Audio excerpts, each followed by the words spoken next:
Whether you're in Alvin, Baytown, Deer Park, or the surrounding areas, you can rely on Galveston County Roofing for all your repair and maintenance needs. With Galveston being at risk of hurricanes, the company is raising awareness for damage assessment, inspections, preventative installations, and large-scale repair projects.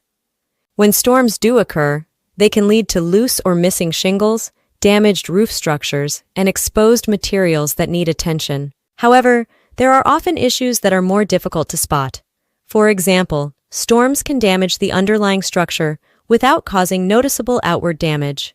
Are you worried about storm damage on your home? Reach out today for a fast quote.